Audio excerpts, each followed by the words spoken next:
तो नमस्कार दोस्तों, एक बार फिर से स्वागत है आपका लक्ष्य है डिफेंस एकेडमी स्तौन के इस यूट्यूब चैनल पर।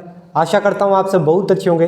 इससे पहले अगर आपने हमारा चैनल सब्सक्राइब नहीं किया है तो चैनल को सब्सक्राइब कर लें, वीडियो को लाइक और शेयर जरूर करें क्योंकि यहाँ पर बात होती है सिर्फ स्टडी की। तो जैसा कि आप सभी को पता है कि हिंदी की सीरीज में हमारा आज का जो टॉपिक चलेगा कौन सा, पद परिचय। अब आधों ने क्या है, पद परिचय के बारे में कभी सुना ही नहीं होगा। तो मैं पहले ही बता दूं आपको, जो संज्ञा, सर्वनाम, क्रिया, विशेषण, ये जितने भी टॉपिक हमारे चल रहे हैं वो किसके अंतर्गत आते हैं, पद परिचय के अंतर्गत। तो आज हम वो टॉपिक करेंगे इसके अंदर, परंतु उससे पहले हम जान लेते हैं कि पद परिचय होता क्या है। देखिए, परिचय का मतलब आप समझ सकते हैं कि जब किसी का परिचय हमने देना है। किसका परिचय देना है, पद का। अब सबसे पहले हमें यह पता होना चाहिए कि पद होता क्या है, पद किसे कहते हैं। तो यहाँ पर दो जो टर्म है, कौन कौन सी, शब्द और पद, ये दोनों सिमिलर है, ये एक जैसी है। परंतु शब्द कब होता है और पद कब होता है, इस चीज़ को हमें जानना बहुत ज़रूरी है और बहुत सारों को आज ये नई चीज़ पता चलने वाली है। तो देखिए, मैंने एक एग्जाम्पल लिखा है, मैं कलम से लिखता हूँ।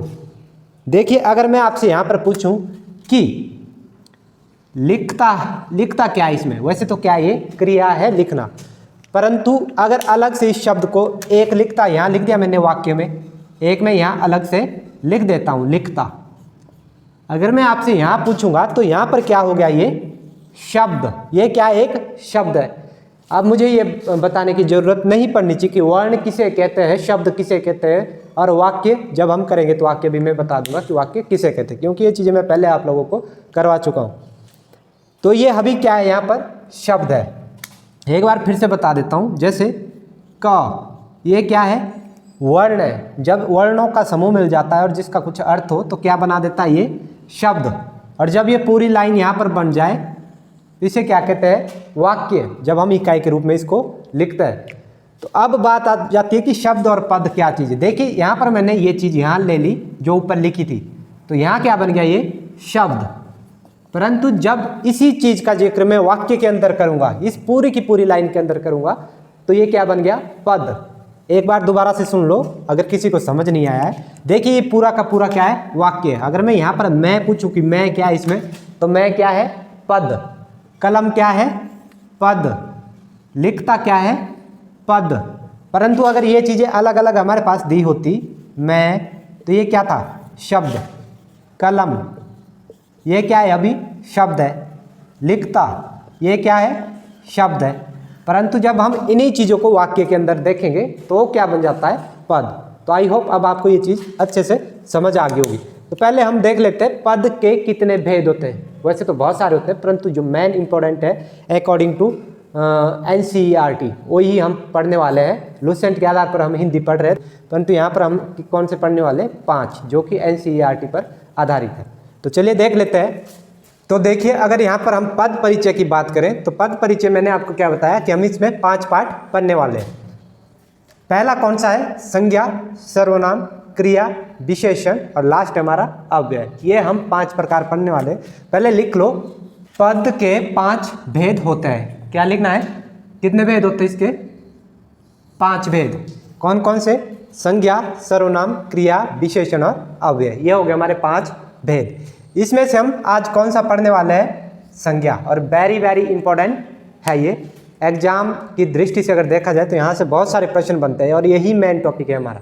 अगर प्रश्न बनता है तो या तो फिर कहाँ से बनेगा, पर्यायवाची शब्द, संधि विच्छेद, वर्तनी, विलोम शब्द, मुहावरे, या तो वहाँ से बनता है। और शुद्ध वर्तनी वेरी वेरी इंपॉर्टेंट, वो अभी हम सारा करने वाले हैं। या फिर इस पोर्शन से आपका प्रश्न जो है बनेगा, या फिर आपका वर्णमाला से भी प्रश्न बन जाता है। वैसे तो सारे इंपॉर्टेंट है, परंतु इस टॉपिक को आपने अच्छे से समझना है, इसको हल्के में मत लेना। क्योंकि हम हल्के में इसलिए लेते हैं क्योंकि हमारे को लगता है कि ये हमने क्या है, बचपन से पढ़ा हुआ है तो ये बहुत ही आसान होगा, परंतु ऐसा नहीं है। जब एग्जाम्पल इसके बनते हैं, उदाहरण हमारे सामने आते हैं तो बहुत ही टफ बन जाता है।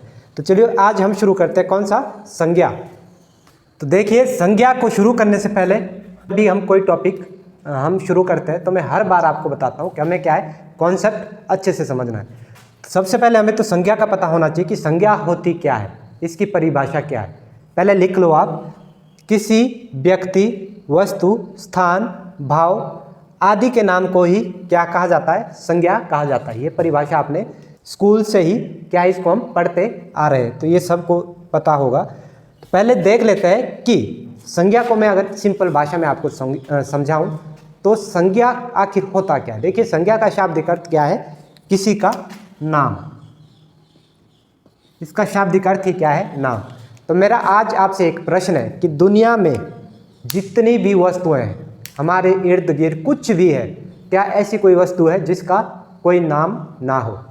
यहाँ तक कि सोचने से संबंधित जो भी आप सोच सकते हैं, दुनिया में एक भी ऐसी वस्तु नहीं जिसका कुछ नाम ना रखा गया हो। और ये आप सोच सकते हैं, इस चीज़ को आप आराम से सोचना और मुझे बताना कि हाँ, इस चीज़ का कोई नाम नहीं है। अपने आसपास आप जो भी चीज़ें देखोगे, हर एक चीज़ का क्या है? कुछ ना कुछ नाम होता है रखा हुआ। तो इसलिए ये कह रहा है कि किसी व्यक्ति, चाहे व्यक्ति हो, वस्तु हो, स्थान हो या भाव हो, कुछ भी हो, इसका नाम को ही क्या कहा जाता है? यानी किसी के नाम को ही क्या कहा जाता है? संज्ञा। तो इसमें तो सारी की सारी चीज़ें आ गई। तो जितनी भी सारी चीज़ें उसको हम क्या कहेंगे? संज्ञा। जैसे मैं एग्जांपल देता हूँ आपको। राम, ये क्या है? किसी का नाम है। पटना, ये क्या है? कहीं का नाम है। शिमला, ये क्या है? किसी का नाम है। मेज, कुर्सी, चाय, चीनी, कुछ भी आप लिख लो। फोन, मार्कर, पेन, स्याही, दवात, पर्दे, पंखे, टेबल, कुर्सियाँ, जो भी आप सोच सकते हैं, हर किसी का क्या अपना नाम है। तो सारे के सारे एग्जाम्पल आप इसमें लिख सकते हैं। अब बात कर लेते हैं किसकी? संज्ञा के भेद की, कि संज्ञा के कितने प्रकार या संज्ञा के कितने भेद हैं। संज्ञा के भेद को समझने से पहले 2 से 3 प्रश्न मैं आपको क्लियर करवा दूं, और वेरी वेरी इंपॉर्टेंट है, बहुत अच्छे से इस चीज़ को आपने समझना है। क्वेश्चन 3 प्रकार से बन सकता है। डायरेक्ट प्रश्न आ सकता है कि संज्ञा के कितने भेद है, तो आंसर क्या होगा? 5। डायरेक्ट क्वेश्चन क्या है? संज्ञा के कितने भेद है, तो आंसर क्या होगा? 5। दूसरा प्रश्न आ सकता है कि अर्थ की दृष्टि से या अर्थ के आधार पर संज्ञा के कितने भेद है, तो भी आंसर क्या आएगा? 5। परंतु अगर व्युत्पत्ति के आधार पर पूछे, व्युत्पत्ति के आधार पर संज्ञा के भेद कितने हैं? 3। यहां से एक ही प्रश्न बनेगा और क्या आएगा लिखा हुआ? व्युत्पत्ति के आधार पर संज्ञा के भेद। तो आपने क्या आंसर लगाना है? 3। क्लियर हो गया? अब हम कर लेते हैं। अब आपने माइंड में 3 को भी हटा देना है, 5 को भी हटा देना है। अब हम पढ़ने वाले हैं कितने भेद इसके? 1, 2, 3, 4 और 5 भेद। इनको प्रॉपर डिटेल से करने वाले। देखिए, सबसे पहले कौन सा है? व्यक्तिवाचक संज्ञा। सबसे पहले हम जान लेते हैं व्यक्तिवाचक संज्ञा क्या होती है। तो सबसे पहले क्या है? व्यक्तिवाचक संज्ञा की परिभाषा आप लिख लो। जो किसी व्यक्ति, स्थान, वस्तु आदि का क्या है? बोध कराए। यानी जिससे हमें ये पता चले कि जो सामने वाली चीज़ है वो क्या है? व्यक्ति है, स्थान है, वस्तु है। उस चीज़ का जब हमें पर्टिकुलर नाम पता चले तो वो चीज़ क्या हो जाएगी? व्यक्तिवाचक संज्ञा। बाकी एक आप ट्रिक लिख लो। इसकी ट्रिक क्या है? ट्रिक है इसकी विशेष नाम। विशेष नाम। अब विशेष नाम से आप क्या समझ रहे? जैसे मैं कह दूं कि नदी, नदी क्या है? एक जाति है। अब हमारे माइंड में क्या बैठ जाता है कि नदी तो क्या है? एक नाम है, परंतु नदी क्या है? नाम नहीं है। नाम क्या है? जैसे आप रावी नदी ले लो, सिंधु नदी ले लो, सतलुज नदी ले लो, गंगा नदी ले लो, ब्रह्मपुत्र नदी ले लो, और कृष्णा नदी ले लो, गोदावरी ले लो। ये क्या है? पर्टिकुलर नाम। ये है किसी चीज़ के विशेष नाम। परंतु जब हम डायरेक्ट उसे किसी चीज़ से पुकारे, जैसे नदी, नदी बह रही है, हमने ये नहीं कहा कि कौन सी नदी बह रही है, तो वो क्या हो जाती है? वो जाति हो जाती है। तो इसमें हम जाति ना लेके क्या लेंगे? विशेष नाम। जिस चीज़ के बारे में हमें बिल्कुल एग्जैक्ट पता हो। जैसे ये मार्कर है, पेन, तो ये किस में है? ये जाति है। अब पेन एक प्रकार का थोड़ी होता है, पेन तो बहुत प्रकार के हैं। मैक्स राइटर पेन है, और भी कौन कौन से पेन होते हैं आपको पता होगा। तो अगर मैं इस चीज़ का पर्टिकुलर नाम बोलूँगा, जैसे ये लक्ष्मी का क्या है? पेन है, तो जब मैंने पर्टिकुलर नाम यूज किया तो ये क्या हो गया? विशेष नाम। परंतु अगर डायरेक्ट मैंने इसको पेन नाम दे दिया तो ये क्या है? एक जाति है। तो इस चीज़ को आपने समझना है। एक और चीज़ आपको बता दूं कि जैसे एक मोबाइल फ़ोन है, मोबाइल फ़ोन भी क्या है? एक जाति है। अगर मैं पर्टिकुलर बोल रहा हूँ कि ओप्पो, सैमसंग, एप्पल या जितने भी फ़ोन होते हैं, लावा, माइक्रोमैक्स, मोटरोला, अगर पर्टिकुलर नाम इसका बोल रहा हूँ तो क्या होगा? विशेष नाम। तो विशेष नाम किस में आ जाएंगे? व्यक्तिवाचक में। और जातिवाचक में क्या आ जाएंगे? जो उनकी जाति है। वो हम बाद में करेंगे जब जातिवाचक पर पहुँचेंगे। अभी आपने क्या है, विशेष नाम की तरफ ध्यान देना। तो हम पहले एग्जाम्पल देख लेते हैं, एग्जाम्पल से आपको जो है सारा ये समझ आ जाएगा। एग्जाम्पल कौन कौन से इसके, सीता, सीता क्या एक पर्टिकुलर नाम है। फिर है शिमला, शिमला क्या एक पर्टिकुलर नाम है जगह का। सतौन, सतौन क्या है एक पर्टिकुलर नाम है। दिल्ली पर्टिकुलर नाम है। यमुना किसी नदी का पर्टिकुलर नाम है। गंगा किसी चीज़ का पर्टिकुलर नाम है। अब दो चीज़ें बच गई, कलम और मेज। ये लास्ट में इसलिए करवा रहा हूँ क्योंकि सबसे ज़्यादा इम्पोर्टेंट चीज़ है और फोकस देख इसको मैं करवा रहा हूँ। तो अगर आपका यहाँ पर कन्फ्यूजन नहीं भी है तो भी कन्फ्यूजन क्रिएट कर लो और इसको क्लियर कर लो ताकि कल को आपको कन्फ्यूज ना हो। देखिए सबसे पहले तो क्या ये एक अपवाद है। अपवाद का मतलब अगर आप समझते होंगे, अपवाद होता है जहाँ पर कोई रूल अप्लाई नहीं होता। आप बोल सकते हैं कि मेज तो क्या है, एक जाति हो सकती है कि मेज का भी अलग अलग नाम होता है। जैसे किसी भी कंपनी ने अपनी स्टैंप लगा दी कि ये तो हमारा मेज है, सेलो का मेज है या किसी का भी मेज है। परंतु हमने अक्सर देखा है कि ये एनसीईआरटी के अकॉर्डिंग और ये हमेशा किस में लेते हैं हम, अपवाद में। मेज हम जातिवाचक संज्ञा में नहीं लेते। वैसे ही कलम है।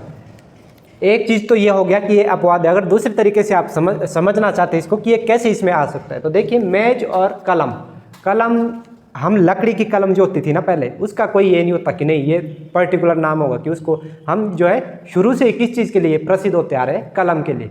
कलम हमने ये नहीं बोला कि ये फलानी कलम है, ये वो कलम है, इसका नाम ये कलम है। वैसे ही क्या है, मेज है, हमने कभी नहीं सुना कि ये उस चीज़ का मेज है, ये ऐसा है, ये वो है। तो मेज जो है अपने इसी शब्द से प्रसिद्ध आता आ रहा है। तो इस चीज़ से भी हम इसको समझ सकते हैं। इसलिए ये इसके अंतर्गत आता है, किसके अंतर्गत, व्यक्तिवाचक संज्ञा के अंतर्गत। तो आई होप आपको व्यक्तिवाचक संज्ञा का ये पार्ट क्लियर हो गया होगा। प्रश्न कैसे आ सकता है ये भी नोट कर लो। ऑप्शन हो सकता है निम्नलिखित में से कौन सा जातिवाचक संज्ञा के अंतर्गत आता है। A option Ganga, B option Yamuna, C option मेज, डी ऑप्शन ये सभी, ये सभी। तो राइट आंसर क्या हो जाएगा, ये सभी। मेज भी आता है, गंगा भी आता है और यमुना भी आता है। फिर प्रश्न आ सकता है कि निम्नलिखित में से कौन सा व्यक्तिवाचक संज्ञा के अंतर्गत नहीं आता। तो नहीं आता तो यहाँ पर एक शब्द क्या दे देंगे, नदी। तो नदी हमने बोला नदी क्या है, एक जाति है, इसलिए नदी इसमें नहीं आएगा। तो ये आंसर सही हो जाएगा। तो प्रश्न तो किसी भी प्रकार से पूछ लेते हैं, आपने कॉन्सेप्ट क्या है अपना क्लियर करना है। तो आगे चलते हैं किस पर, जातिवाचक संज्ञा पर। तो देखिए जातिवाचक संज्ञा को करने से पहले इसकी परिभाषा जान लेते हैं, इसको समझ लेते हैं। जो संज्ञा एक प्रकार की वस्तुओं या तो फिर एक ही प्रकार की वस्तुएं जिसके अंतर्गत आती है वो चीज़, या फिर पूरी जाति, वो जितनी भी वस्तुएं उसके अंतर्गत है, उस पूरी की पूरी चीज़ को एक ही नाम दे दें, पूरी जाति का बोध कराए। इस चीज़ का हमें पता चले कि ये जो पूरी की पूरी चीज़ है एक ही समूह के अंतर्गत है, एक ही जाति के अंतर्गत है, वो संज्ञा कौन सी होती है, हमारी जातिवाचक संज्ञा। इसको तो आप नाम से ही देख सकते हैं कि जाति, यहाँ पर एक शब्द है जाति। तो यानी जाति से पता चल रहा है कि जब हमें जाति का बोध हो जाए कि ये जो है एक ही प्रजाति के, एक ही जाति के है, तो वह किसके अंतर्गत आते हैं, जातिवाचक संज्ञा के अंतर्गत। जैसे एग्जाम्पल मैं आपको दे दूं, टमाटर। टमाटर क्या है, गलती से भी व्यक्तिवाचक मत कर देना। टमाटर की क्या है, अलग अलग प्रजाति होती है।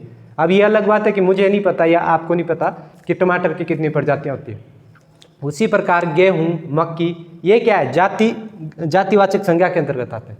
मक्की की आपने किस में सुनी होगी, या फिर गेहूँ की, जैसे बोलते हैं 74, या अलग अलग होता है, मुझे नहीं पता, या हो सकता है आपको मेरे से ज़्यादा पता होगा। परंतु ये इस चीज़ को समझ लो कि जातियाँ जो है अलग पूरी की पूरी जहाँ चीज़ आ जाए उसे क्या कहते हैं हम, जाति।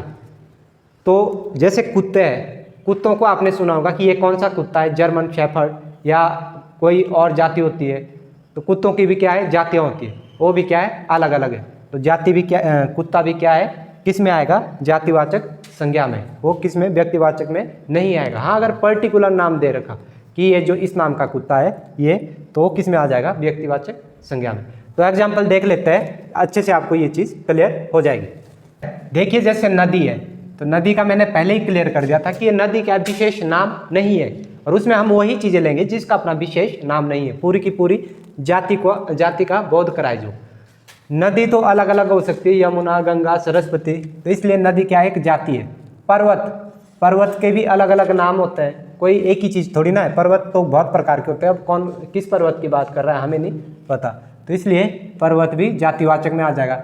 लड़की, मैंने यहाँ पर्टिकुलर नाम नहीं लिया कि कोई लड़की, सुमन, गीता, सीता, इसलिए लड़की भी क्या है, जातिवाचक में आ जाएगा। फिर है पुलिस। पुलिस थोड़ा सा यहाँ कन्फ्यूज कर सकता है आपको, परंतु तब करेगा जब हम कहाँ पहुँचेंगे, समूहवाचक में, तो इसलिए हम वहाँ इसको दोबारा से करेंगे। अभी आपने ध्यान रखना है कि पुलिस किस में है, जातिवाचक में। मनुष्य, मैंने किसी पर्टिकुलर मनुष्य की बात नहीं की कि वो वाला मनुष्य क्या है, इसलिए मनुष्य भी जातिवाचक में। देश, अगर मैं यहाँ पर भारत बोलता, पाकिस्तान बोलता, अमेरिका बोलता, तो किस में आ जाता, व्यक्तिवाचक संज्ञा में। मैंने खाली देश बोला इसलिए किस में आया है, जातिवाचक में। बालक, मैंने किसी बालक का नाम नहीं लिया, तो बालक तो कोई भी हो सकता है, इसलिए पूरी जाति को यहाँ पर दर्शा रहा है। अध्यापक, मैंने ये नहीं कहा कि जो भी अध्यापक का नाम है मैंने उसे उसके नाम से नहीं यहाँ पर पुकारा, इसलिए यहाँ पर अध्यापक तो कोई भी हो सकता है, हिंदी का हो सकता है, गणित का हो सकता है, किसी भी चीज़ का, इसलिए ये भी क्या है, जाति है। पुस्तक, मैंने ये नहीं कहा कि हिंदी की पुस्तक, अंग्रेजी की पुस्तक, मैथ की या जो भी है, इसलिए पुस्तक भी क्या है, पूरी की पूरी जाति को यहाँ पर दर्शा रही है। इस प्रकार से ये सारे के सारे एग्जाम्पल किस में हो जाएंगे, जातिवाचक संज्ञा में। तो मैं उम्मीद कर सकता हूँ कि ये भी आपको अच्छे से समझ आ गया होगा। अगर आपको समझ नहीं आ रहा है तो आप कमेंट बॉक्स में लिख सकते हैं, हम दूसरा तरीका भी इस्तेमाल कर सकते हैं। तो अब आ जाते हैं किस पर, भाववाचक संज्ञा पर। सबसे पहले इसकी परिभाषा देख लेते हैं भाववाचक संज्ञा की। तो इसकी परिभाषा क्या हो जाएगी, किसी भाव, गुण, किसी का गुण आप दिखा रहे हैं, उसकी दशा को प्रस्तुत कर रहे हैं आदि का जो बोध हमें कराए, वो किसके अंतर्गत आ जाएंगे, भाववाचक संज्ञा के अंतर्गत। या हम इसको इस प्रकार से भी समझ सकते हैं कि भाव क्या होता है, भाव होती है हमारी अंदर की जो फीलिंग्स होती है, चाहे उसमें फिर सुख वाली बात हो या दुख वाली बात हो, रोने वाली बात हो या सोचने वाली बात हो। यानी अगर मैं इसकी ट्रिक आपको बताऊं तो ट्रिक लिख लो, ट्रिक, जिन्हें हम छू नहीं सकते, छू नहीं सकते, यानी वह वस्तुएं जिनको हम छू नहीं सकते। अब मैं बोल दूं कि मैं जो इस समय गरीबी से जूझ रहा हूं, गरीबी यहाँ पर क्या है, गरीबी क्या है, गरीब लड़के को मैं छू सकता हूं कि ये लड़का क्या है, गरीब है, परंतु गरीबी को कैसे छू लूँ, इसको तो क्या है, सिर्फ महसूस कर सकता हूँ। यानी जिस चीज़ को हम सिर्फ महसूस कर सकते हैं वो सारी की सारी चीज़ें किस में आ जाएगी, भाववाचक संज्ञा में। चलिए एग्जाम्पल देख लेते हैं। जैसे यहाँ पर बुढ़ापा, तो बुढ़ापा आप खुद सोच लो, बुढ़ापे को क्या हम छू सकते हैं, बूढ़े आदमी को हम क्या है, छू सकते हैं, परंतु जो बुढ़ापा है उसको कैसे छू सकते हैं, बुढ़ापा हम छू नहीं सकते। उसी प्रकार क्या है, सुंदरता, सुंदरता को क्या हम छू नहीं सकते। ईमानदारी, अब मेरे अंदर क्या ईमानदारी है, कैसी ईमानदारी है, इसको कोई नहीं जानता, इसको सिर्फ क्या है, महसूस कर सकते हैं हम। उसी प्रकार प्रसन्नता, प्रसन्नता क्या है, अब हम खुश हो रहे हैं तो इसको क्या है, छू नहीं सकते, छू सकते हम चेहरे को छू सकते हैं, परंतु जो प्रसन्नता है, जो भाव है, फीलिंग है, उसको तो सिर्फ क्या है, महसूस कर सकते हैं। गरीबी, क्रोध, क्रोध भी क्या है, क्रोध को हम छू नहीं सकते। मिठास, कालीमा, सुख, दुख, श्रद्धा, ये सारी की सारी चीज़ें क्या है, जो हम सिर्फ और सिर्फ फील कर सकते हैं, महसूस कर सकते हैं, इनको छुआ नहीं जा सकता, इसलिए ये किसके अंतर्गत आते हैं, सारे भाववाचक संज्ञा के अंतर्गत। बाकी एक और पॉइंट में यहाँ से आपको बता दूं कि भाववाचक संज्ञाएं आती है, जैसे मम का जो भाववाचक क्या हो जाएगा, ममत्व, निज का निजत्व। इस प्रकार से हम बहुत सारी चीज़ें, उसके लिए मैं अलग से एक आपको वीडियो बनाऊंगा, उसमें वो सारी की सारी चीज़ें कवर करेंगे। छोटी सी वीडियो होगी 5 से 7 मिनट की, जिसमें भाववाचक संज्ञाओं को हम दिखाएंगे। चलिए आगे बात करते हैं किसकी, समूहवाचक संज्ञा की। पहले इसकी परिभाषा देख लेते हैं। यहाँ पर हो सकता है आपको साफ ना दिख रहा हो, परंतु जो मेरी वॉइस है वो आपको अच्छे से समझ आ रही है, इसलिए अगर आप नोट्स बना रहे हैं तो आवाज़ को सुनकर ये परिभाषा लिख सकते हैं। आप देखिए, जो संज्ञा किसी एक व्यक्ति का वाचक ना होकर, इस चीज़ से आप क्या समझे, यानी ऐसी संज्ञा जो किसी एक व्यक्ति की बात नहीं करेगी, पूरे के पूरे समूह या किसी समुदाय को दर्शाए। लिख लो, जो संज्ञा किसी एक व्यक्ति का वाचक ना होकर पूरे समूह या समुदाय को दर्शाए, वह क्या कहलाते हैं, वह कहलाते हैं हमारे समूहवाचक संज्ञा। यानी इसके अंतर्गत हम पूरे के पूरे समूह को, पूरे के पूरे वर्ग को, पूरी की पूरी टीम को क्या है, शामिल करेंगे, तभी हम उसे क्या कहेंगे, समूहवाचक संज्ञा। जैसे एग्जाम्पल देख लेते हैं। इसमें क्या है, वर्ग, वर्ग जब किसी चीज के हम बोलते हैं कि जैसे क वर्ग, च वर्ग, तो वर्ग का मतलब ही क्या होता है, पूरा का पूरा उसके साथ जो है संगठन या समूह। वैसे तो वर्ग का मतलब 4 होता है, यानी 4 लोग। जैसे च वर्ग है तो च के साथ जो 4 बाकी के वर्ण है वो भी हम जोड़ देते हैं। इसलिए वर्ग का मतलब ही क्या होता है, अकेला ना होकर पूरा का पूरा समूह। टीम, अब टीम ऐसा तो है नहीं कि एक आदमी की टीम हो गया। क्रिकेट मैच खेलने गए हैं, आप क्रिकेट की टीम लेके गए और वहां पर बंदा एक ही है, तो ये क्या है, टीम में भी क्या है, पूरे जितने भी खिलाड़ी है सारे के सारे उसमें आ जाएंगे टीम में। सभा किसी एक आदमी की ना होकर क्या है, बहुत सारे लोगों की होती है। समिति, समिति में भी कोई एक पर्टिकुलर व्यक्ति नहीं बैठता, समिति जो है बहुत सारे लोगों की बनाई होती है। उसके बाद आयोग, आयोग भी क्या है, एक आदमी का ना होकर बहुत सारे लोगों का होता है। परिवार, परिवार में क्या है, परिवार में जो है आपके मम्मी पापा भाई बहन दादा दादी नाना नानी बहुत सारे लोग शामिल हो सकते हैं, इसलिए परिवार भी क्या है, समूहवाचक में आता है। सेना, सेना जो है बहुत सारे सैनिकों से मिलकर बनती है, इसलिए सेना किस में आ जाएगा, समूहवाचक में। कर्मचारी, कर्मचारी वेरी वेरी इंपॉर्टेंट है। कर्मचारी, अधिकारी, अधिकारी भी आप नोट कर लो, क्या, अधिकारी, ये दोनों शब्द किस में आ जाएंगे, समूहवाचक में, ये कभी भी सिंगुलर नहीं होते। ताश, अगर आपके पास आ जाए एक ताश का पत्ता, तब हम उसको क्या है, समूहवाचक में नहीं लेंगे, परंतु अगर ताश शब्द लिखा है तो ताश में तो क्या है, पूरी की पूरी गड्डी आ जाती है। तो ये कुछ एग्जाम्पल थे, उसके बाद 3-4 एग्जाम्पल और देख लेते हैं इसके। जैसे यहाँ पर क्या है, यहाँ से प्रश्न 2 प्रकार से बन सकता है, एक तो समूह वाला प्रश्न डायरेक्ट बन सकता है, एक दूसरे प्रकार से बन सकता है। जैसे नक्षत्रों का मंडल, आपको उलझाने के लिए दे सकते हैं नक्षत्रों का समूह, नक्षत्रों का झुंड, नक्षत्रों का पुंज या नक्षत्रों की श्रृंखलाएं। वो सारे के सारे ऑप्शन क्या है, गलत दे दिए जाएंगे। 3 ऑप्शन गलत होंगे, एक सही होगा। तो नक्षत्रों का क्या होता है, मंडल। चोर, या तो चोर आ जाएगा कि चोर का झुंड, और एक ऑप्शन होगा गिरोह। तो चोर का क्या होता है, हमेशा गिरोह होता है। डाकुओं का क्या होता है, गिरोह होता है। पॉकेट मारों का क्या होता है, गिरोह होता है। लुटेरों का क्या होता है, गिरोह होता है। तो सारे के सारे क्या लगा देना है आपने, गिरोह में शामिल आ जाते हैं ये चोर, डाकू, पॉकेट मार या अपराधी या डाकू या फिर लुटेरे। तो ये सारे के सारे इसमें ध्यान रखना है, गिरोह। ये सारे के सारे समूह में है, परंतु समूह में भी आगे टफ क्वेश्चन बना सकते हैं। ये गिरोह, मंडल। तारों का क्या होता है, पुंज होता है। हो सकता है आपको ऑप्शन दे दे तारों का गुच्छा, जैसे अंगूरों का क्या होता है, गुच्छा। तो ऐसे ही चाबियों का क्या होता है, गुच्छा। तो इसमें भी क्या हो सकता है, तारों का गुच्छा। तो आपने उस भावनाओं में ना बह के क्या लगाना है यहाँ पर, पुंज। पर्वतों की श्रृंखला, ठीक है, पर्वतों की श्रृंखला या पर्वतों की श्रेणी भी आ जाएगी। तो इसलिए ये चीज़ें देख लेनी है, बाकी मैं इसको और ज़्यादा डिटेल से करवा दूंगा जब इसका एक स्पेशल टॉपिक आएगा। तो चलिए अब कर लेते हैं हम लास्ट जो हमारा बचा है, द्रव्यवाचक संज्ञा। इसमें क्या है, पहले परिभाषा देख लेते हैं। जिस संज्ञा शब्द से उस सामग्री, पदार्थ, उस सामग्री या फिर पदार्थ का बोध होता है जिसमें या जिससे कोई वस्तु बनी हो।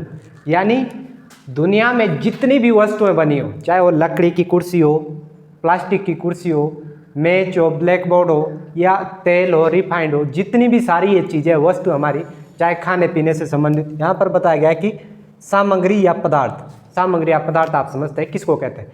यानी जब जिससे कोई वस्तु बनी हो उन चीज़ों के बारे में इसमें बताया जाए तो सारी की सारी चीज़ें किस में आ जाती है, द्रव्यवाचक संज्ञा में। द्रव्यवाचक संज्ञा को हम कितनी कैटेगरीज में बांट सकते हैं, 3। कौन कौन सी, ठोस, द्रव और गैसीय अवस्था। द्रव और तरल जो है सेम आ जाएगी, इसलिए ठोस, तरल और गैसीय अवस्था हम लिख सकते हैं, 3 कैटेगरी में है। इसके एग्जाम्पल देख लेते हैं। इसको हमने क्या है, 3 कैटेगरीज में डिवाइड कर दिया है, ठोस, तरल और गैसीय। डायरेक्ट प्रश्न आ सकता है कि द्रव्यवाचक संज्ञा को कितने भागों में बांटा जा सकता है, 3। कौन कौन से, ठोस, तरल और गैस। देखिए हमने बोला कि जिससे कोई ना कोई सामग्री बनती है, वो सारी चीज़ें हम किस में लेते हैं, द्रव्यवाचक में।